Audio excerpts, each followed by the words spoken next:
우리 조금 전에 남동수 집사님께서 우리 설교 듣는 시간에 한 사람도 졸지 않도록 이렇게 기도를 해 주셨는데, 우리 예배 가운데 찬양이 있고 또 기도가 있고 설교가 있는데, 이 기도의 순서가 참 중요합니다. 모든 종교에는 반드시 기도의 형태가 있는데요, 현대 과학 기술 문명이 전혀 미치지 아니하는 그 원시족들, 그런 데 가도 그들은 제물을 바치면서 자신들의 건강과 또 안녕을 위하여서 그렇게 기도를 합니다. 잉카와 아즈텍 부족들은 신을 달래고 신에게 호감을 받기 위하여서 산 사람을 제물로 바치면서 기도를 합니다. 이슬람 교도들은 하루에 5번씩 하던 일을 멈추고 메카를 향하여서 기도를 하고, 불교 신자들은 부처 앞에 자신의 무릎이 다 까질 정도로 1000번이나 절을 하면서 그렇게 기도를 합니다. 우리 기독교인들 중에서도 목숨을 건 40일 금식 기도를 하는 그런 사람들도 있습니다.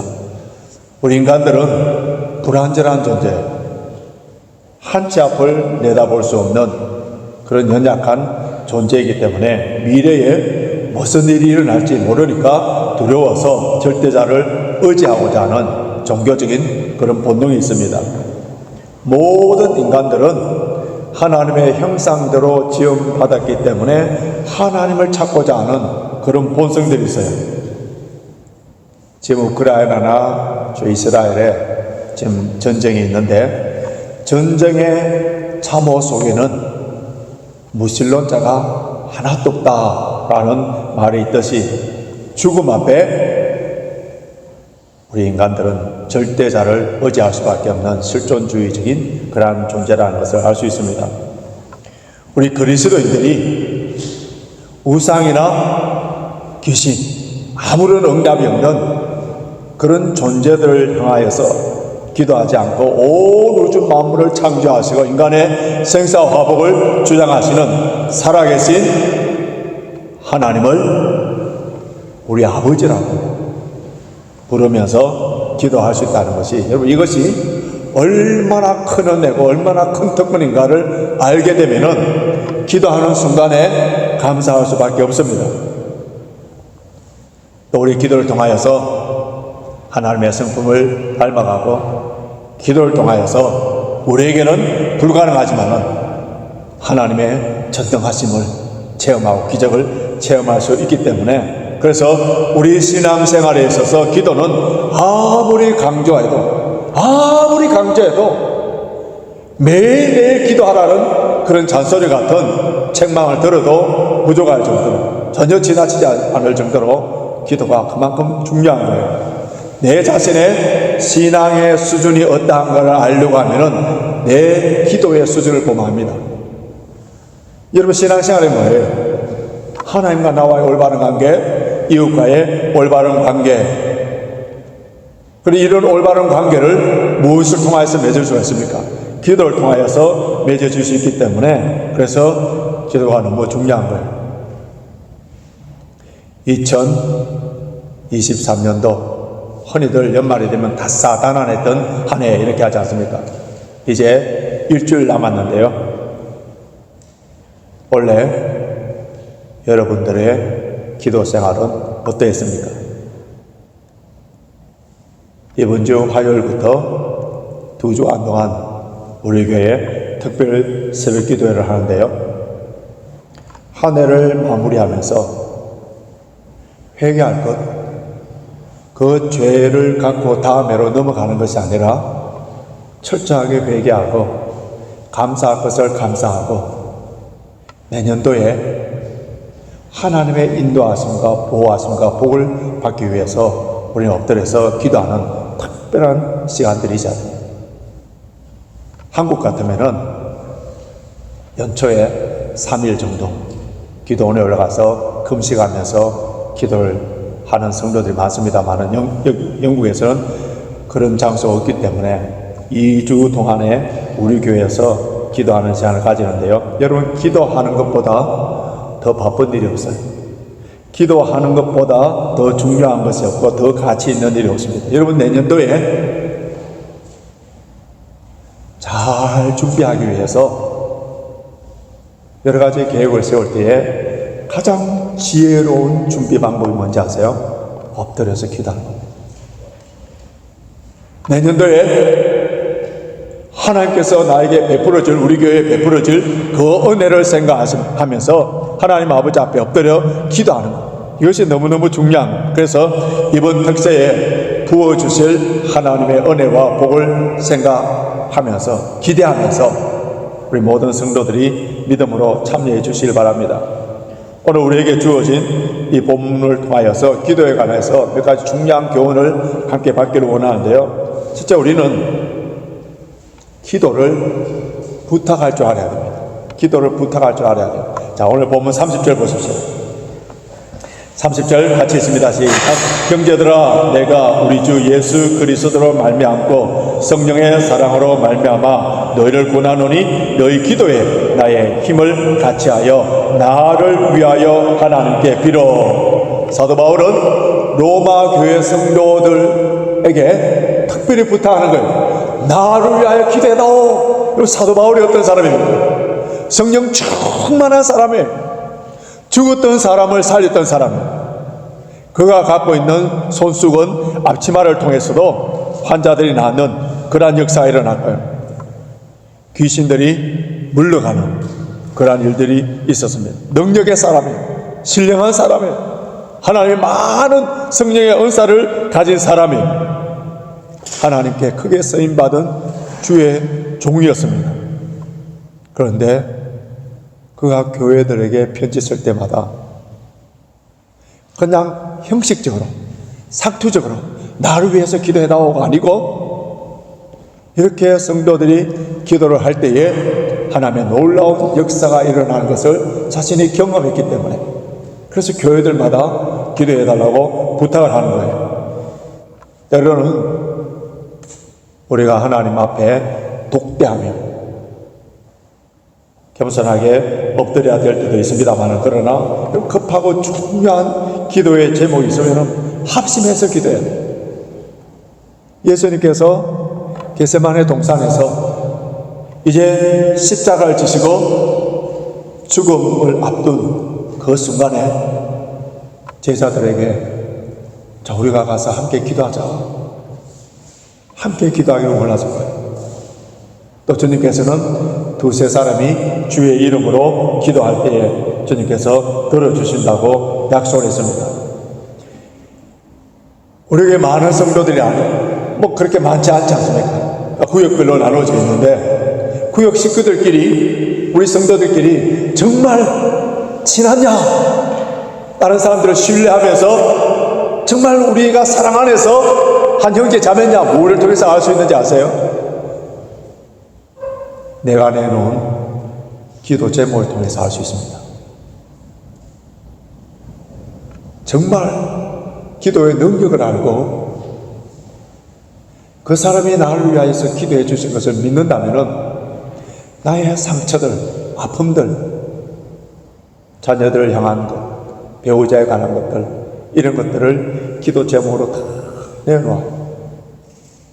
그렇게 친하지 않는 사람들에게는 상투적인 대화를 합니다. 날씨 이야기, 뭐 스포츠 이야기, 뭐 요즘 유행하는 영화 이야기, 이런 사람들은 그냥 형식적으로 그런 관계고요. 정말 친하고 한 형제 자매를 믿는다면은 기도 제목을 내놓고 기도 제목을 내놓는 순간에 벌써 치유가 시작되고 우리 공동체가, 믿음의 공동체가 이곳에 사무엘과 같은 사람, 이곳에 정말 간절하게 기도하는 사람이 있다는 것을 믿고 기도 제목을 내놓음으로 말미암아 응답되는 역사가 있는 거예요. 그래서 기도의 제목을 내놓는 사람들은 기도의 능력을 아는 사람입니다. 우리가 남에게 기도를 부탁할 뿐만 아니라 다른 사람의 기도 제목을 받았으면은 그것을 사명감을 갖고 기도를 해줘야 됩니다. 오늘 본문의 바울은 담대하게, 아주 당당하게 로마 교회 성도들 향하여서 나를 위하여 기도해달라 부탁하는 이유가 있어요. 왜냐하면은 그는 로마 교회 성도들 향하여서 우리 로마서 앞에 보면 뭐라고 되어 있습니까? 쉬지 않고 기도하고 있다고. 그리고 오늘 본문 33절 보시기 바랍니다. 33절 같이 있습니다. 시작. 평강의 하나님께서 너희 모든 사람과 함께 계실지어다. 아멘. 로마 교회 모든 성도들에게 평강의 하나님이 함께 하시기를 사도 바울은 기도하고 있는 거예요. 오늘 본문 30절 보시면 다시 30절 보십시오. 형제들아, 내가 우리 주 예수 그리스도로 말미암고 성령의 사랑으로 말미암아 너희를 구하노니 너희 기도에 나의 힘을 같이 하여 나를 위하여 하나님께 빌어. 여기에 우리 주 예수 그리스도로 말미암아 기도해 달라고 되어 있고요. 성령의 사랑으로 말미암아 기도해 달라고 부탁했는데, 여러분 남을 위하여 기도해 줄 때에 그때 성령으로 말미암아 사랑으로 말미암아 하나가 되는 거예요. 하나가 되는 거예요. 저는 올 한 해를 이제 돌이켜보면서 참 성도들의 많은 사랑을 받는 행복한 목회자라는 것을 깨닫습니다. 제게 선물을 주시는 분도 있고, 따뜻한 식사를 대접해 주시는 분도 있고, 카톡이나 이메일을 통하여서 격려와 위로를 해주시는 분들이 있습니다. 얼마나 감사한지. 이것보다 더 고맙고 감사한 것은 저를 위하여서 새벽마다 엎드려서 기도해 주시는 분들, 사랑하면 기도해 줍니다. 여러분 정말 교회를 사랑합니까? 교회를 위해 기도하는 거예요. 여러분들의 구역지기를 정말 사랑해요? 성도 한 사람 한 사람을 정말 사랑합니까? 여러분 자녀들, 가족들 정말 사랑합니까? 사랑하면 기도합니다. 사랑하면 기도합니다. 로마 제국 말기에 아주 대조되는 유명한 두 여인이 있었는데, 한 사람은 성 오거스틴의 어머니인 모니카 여사고요. 한 사람은 네로 황제의 어머니인 아그리피나입니다. 그런데 이 모니카는 방탕한 그 아들을 위하여서 얼마나 하나님께 기도를 열심히 했든지 하나님께서 그 기도를 들어주셔서 13년 동안 눈물로 기도했는데 회개하고 돌아와서 세인트, 성자가 되어서 그 오거스틴이 쓴 참회록, 신의 도성, 불후의 명작을 통하여서 기독교 초기에 신학을 다 집대성해버렸습니다.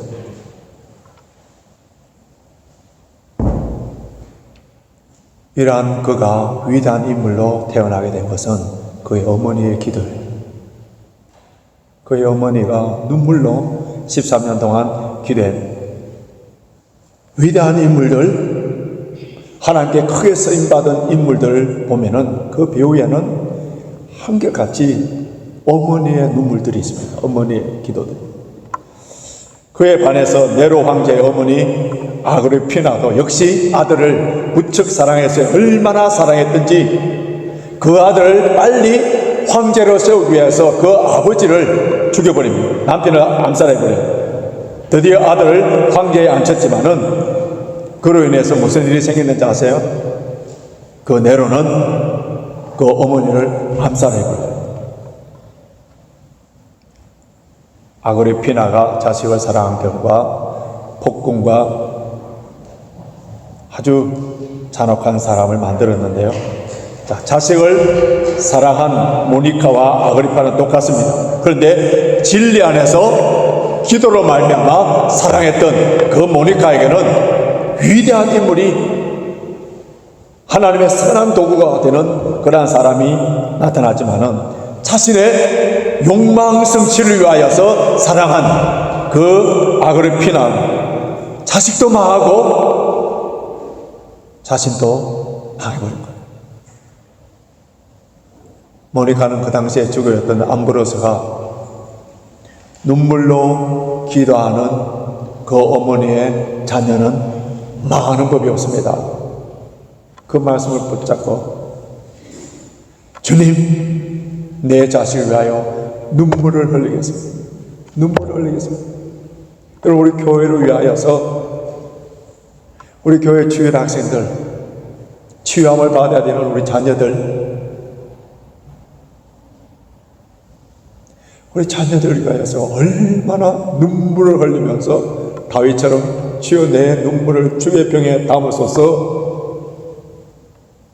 시온로 교회의 정 목사님은 목사가 눈물을 많이 흘려서 이 강대상이, 여기는 뭐 돌로 되어 있습니다만은 한국에는 나무로 되어 있지 않습니까? 그 강대상이 붕 떠오르면은 그때부터 교회는 부흥하기 시작합니다. 목사의 눈물, 어머니의 눈물, 성도들의 눈물, 눈물의 기도 외에 다른 것으로 새로운 역사가 일어나지 않는가. 사도 바울은 자신이 로마 교회를 위하여 밤낮 눈물로 기도하기 때문에, 그래서 그 교회를 향하여서 특별히 기도 제목 3가지를 내놓았는데 31절과 32절 보십시오. 31절, 32절 우리 같이 읽습니다. 시작. 나로 유대에 순종치 아니하는 자들에게 구원을 받게 하고 또 예루살렘에 대한 나의 섬기는 일을 성도들이 받음직하게 하고 나로 하나님의 뜻을 쫓아 기쁨으로 너에게 나아가 너희와 함께 편히 쉬게 하라. 사도 바울은 3가지 기도 제목을 내놓는데요. 첫째는 유대인에게 있는 그 불신자들에게 구원을 받게 해달라고 부탁했습니다. 왜냐하면은 유대에 사는 그 불신자들이 바울의 반대자가 많았었어요. 그래서 바울은 모세의 율법을 어기고 또 사람들에게 할례를 받지 말도록 하고, 그렇기 때문에 바울은 돌에 맞아서 죽어야 된다. 이렇게 해서 그 예루살렘에 올라가면은 수많은 사람들이 바울을 죽이려고 해요. 특별히 아주 유대교에 신봉한 결렬분자들, 아주 테러리스트, 이런 사람 40명은 바울이 죽이기 전에는 음식도 먹지 않겠노라고 그렇게 결단한 40명이 기다려 있었어요. 그래서 사도 바울은 지금 예루살렘에 올라가면서 로마 교회 성도들에게 내가 지금 예루살렘에 올라가기 때문에 여러분들이 기도해달라. 그런데 사실 사도 바울은 자신의 생명을 하나님께 복음을 위하여서 이미 내놓았어요. 뭐라고 했냐면 사도행전 20장 22절 24절 제가 읽어드리겠습니다. 보라, 이제 나는 심령의 매임을 받아 예루살렘으로 가는데 거기서 무슨 일을 만날는지 알지 못하노라. 오직 성령이 각 성에게 내게 증거하기를 결박과 환난이 나들 기다린다 하시나 나의 달려갈 길과 주 예수께 받은 사명 곧 하나님의 은혜의 복음 증거하는 일을 마치려 하면은 나의 생명을 조금도 귀한 것으로 여기지 아니하노라. 자기 생명을 조금도 귀한 것으로 여기지 않노라 했는데 왜 로마 교회 성도들에게 뭐라고 부탁했습니까? 나로 유대로 순종치 아니하는 자들에게 구원을 받게 하고. 왜 이런 기도 제목을 내놨습니까? 유대에 있는 그 사람들, 그 악한 사람들,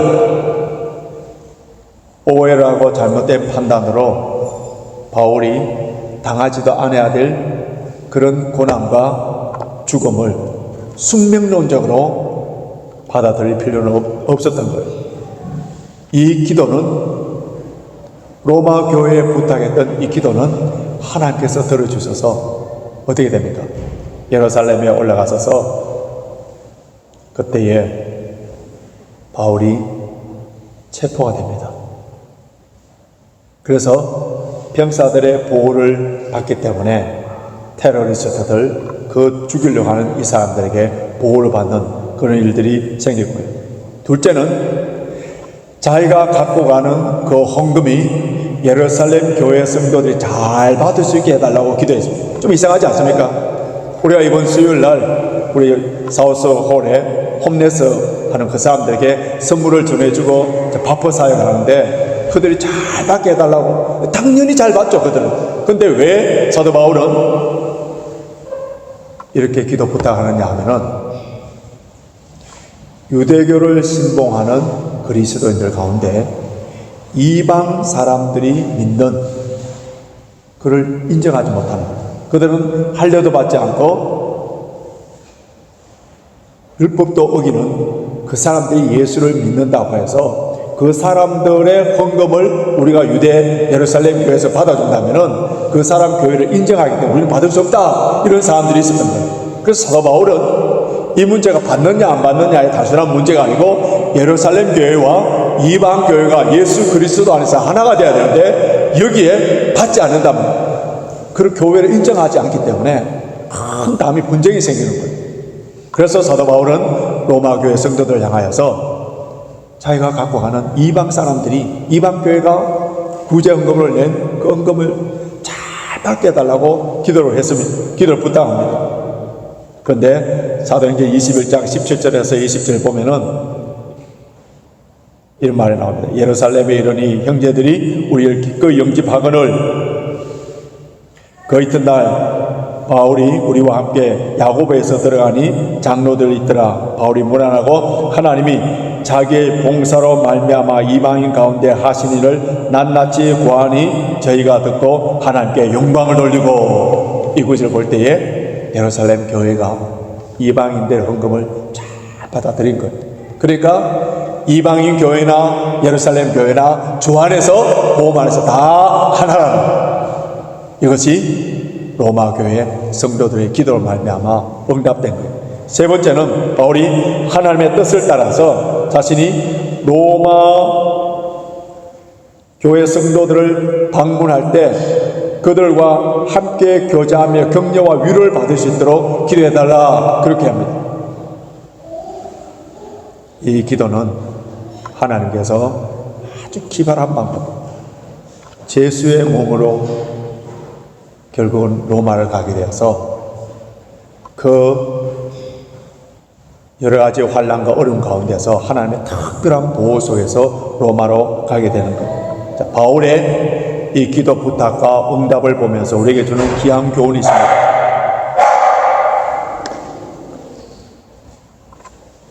우리가 이 바울이 세 가지를 기도했는데, 첫째는 신변의 안전을 위해서, 두 번째는 사역의 아름다운 결실을 위해서, 세 번째는 위로와 격려를 받을 수 있도록, 이 세 가지를 기도 제목으로 내놓았는데, 특별히 복음을 전하는 사역자들을 넘어뜨리기 위해서 사탄은 사자처럼, 때로는 광명한 천사처럼 그렇게 공격해서 그 사역하지 못하도록 만듭니다. 스가랴 13장 7절 보면은 목자를 치면 양이 흩어지려니와.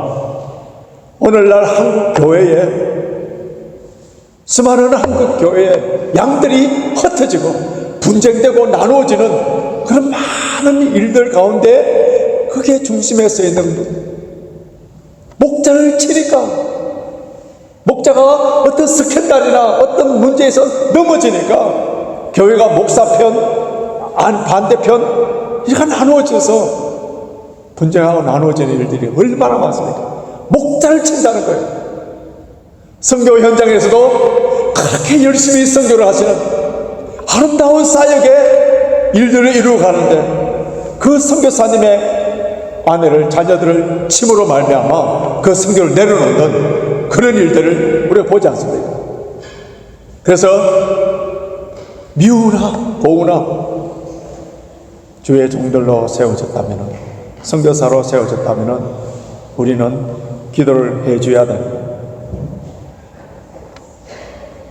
현대 선교의 아버지라고 하는, 현대 선교의 새로운 획을 건 그 사람이 영국 사람인데 윌리엄 캐리입니다. 윌리엄 캐리.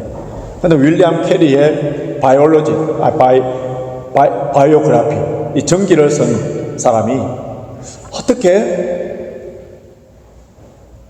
이 열악한 인도에서 이런 놀라운 선교의 놀라운 일들의 업적을 어떻게 이뤘는가, 그걸 쭉 연구를 하면서 놀라운 일을 하나 봐요. 그게 뭔지 아세요? 윌리엄 캐리의 누나, 전신마비가 되어서 움직이지 못하는 장애자가 있었습니다. 그가 이제 인도로 갈 때, 윌리엄, 나는 너를 위해서 아무것도 해줄 수 없구나. 그런데 내가 전신마비가 되어서 누워있는 이것이 왜 하나님께서 이렇게 하셨는지 너가 선교사로 감으로 말미암아 깨닫게 되었구나. 너의 선교 사역을 위하여서 내가 밤낮으로 다른 거 아무것도 할 수 없기 때문에 밤낮으로 너를 위하여 기도해 주마. 그 윌리엄 캐리의 놀라운 선교의 업적은 전신마비가 된 그 누나의 기도로 말미암아 이런 일들이 일어났다. 여러분, 우리는 기도가 내가 몸이 건강하고 모든 환경이 되고 새벽에 잠이 잘 깨지니까 한번 가볼까, 이런 선택이 아니라 필수예요. 반드시 싸워야 되는 전투입니다. 자, 30절 한번 보십시오. 30절 하반절을 보시면은 너희 기도에 나의 힘을 같이하여, 너희 기도에 나의 힘을 같이하여. 여기 힘을 같이하여 하는 이 말은, 이 동사는 전투, 싸움에서 사용되는 단어인데, 기도는 뭐라고요? 영적 전투라고요. 영적 전투.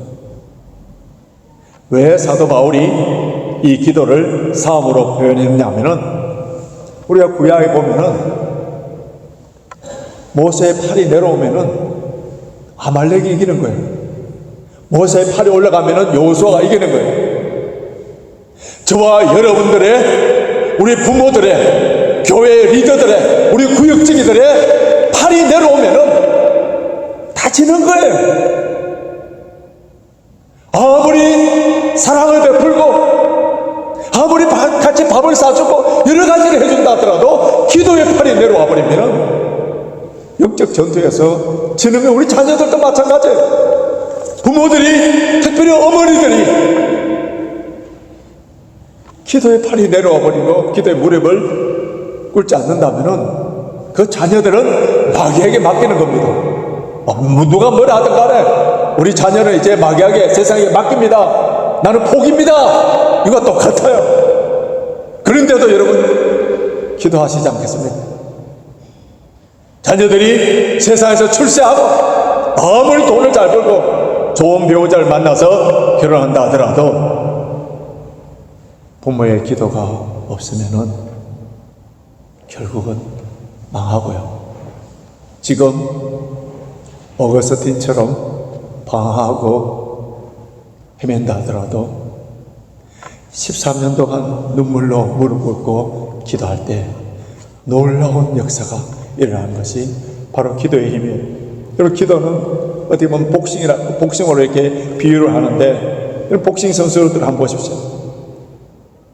끊임없이 왼손 잽을 날려요. 왼손을 이렇게 보십시오. 왜냐하면은 그 상대방이 오른손으로 결정적인 타격하지 못하도록, 그리고 자기가 오른손을 쳐서 이렇게 케어시키기 위해서는 어느 정도 거리를 측정합니다. 그래서 끊임없이 이 왼손 잽을 날리는 것처럼, 그런데 복싱 선수가 귀찮아서 게을러서 이 손을 내려놓고 나면 어떻게 됩니까? 바로 한 방에 개업해 당할 수밖에 없죠. 지금 여러분의 기도 생활은 어떻습니까? 사탄의 공격을 받지 않기 위해서 끊임없이 잽을 날리듯이 쉬지 않고 기도하고 있습니까? 뿐만 아니라 능력 있는 기도로 사탄과 세상과 자기 정력과 싸워서 이겨야 됩니다. 지금 나의 영적 상태가 없죠. 원래 다가가기 전에 나의 영적 상태가 어떠한지를 보십시오. 오래전의 이야기입니다. 농담 삼아 이야기인데요. 아니 실제로 있었던 이야기입니다. 미국 캘리포니아 해안에서 아주 호화스러운 요트 한 척이 침몰되기 직전에 해양구조대에게 SOS를 날렸던 거예요. 그래 구조대의 통신원이 회선했습니다. 알았다. 구하러 가겠다. 현재 당신의 위치가 어디냐? 그때 거기서 대답이 뭐라고 왔냐면은 나는 한국에 있는 모 은행의 은행장이다. 이 말이 그리고 끊어지고 그 배는 구조되지 못했답니다. 왜냐하면은 What is your position? What is your position? 이 말을 잘못 알아들은 거예요. 지금 나의 영성이 점점 침몰해 가고 있는데 내 영혼이 지금 죽어가고 있는데 내 사회적 지위, 내 명예, 내 학위, 내 재산 이런 것에만 관심이 있는 사람은 가장 어리석은 사람. 이제 말씀을 정리해 보겠습니다. 왜 우리가 기도를 해야 합니까? 라는 질문에 가장 명확한 대답은 예수님께서 기도하셨기 때문입니다. 예수님께서 기도하셨기 때문입니다. 예수님이 얼마나 바쁘신 분이었습니까? 수많은 환자들을 위하여 그 죽어가는 영혼을 구원하기 위해 손발이 잠잘 수 있는 겨를이 없을 정도로 그렇게 바쁘신 분이었고 시간과 체력이 항상 고갈되고 그렇지만 주님은 그 어떤 일도 심지어 하나님의 일조차도 자신의 기도 시간을 빼앗는 것을 허락지 않죠. 사람들의 죄와 고통에서 건지시는 일에 온 힘을 다 부었기 때문에 그래서 기도하는 일은 좀 소홀히하고 엑스큐즈 되고 면제받을 수 있다고 생각을 결단코 하지 않았습니다. 여러분, 기도의 실패는 모든 것의 실패예요. 예수님의 제자들이 귀신 들린 아이를 향하여서 귀신아 물러가라 외치면서 야단이었습니다. 그런데 귀신에 전혀 요동치 않는 거예요. 그래서 궁금하여서 예수님께서 변화산에서 내려왔을 때 제자들이 물었습니다. 그때 우리 예수님께서는 그들의 무능함에 대해서 전곡을 찔른 거예요. 기도가 부족하다. 기도가 부족하다. 우리 교회에 다시 기도의 불길이 타오르기를 원합니다. 이번 특세를 통하여서 기도가 회복되길 바랍니다. 내려왔던 나의 기도의 발이 다시 올라가고 우리 기도의 무릎을 다시 꿇음으로 말미암아 이 기도의 멋과 맛과 능력을 날마다 체험하는 저와 여러분이 되시길 주님의 이름으로 축원합니다.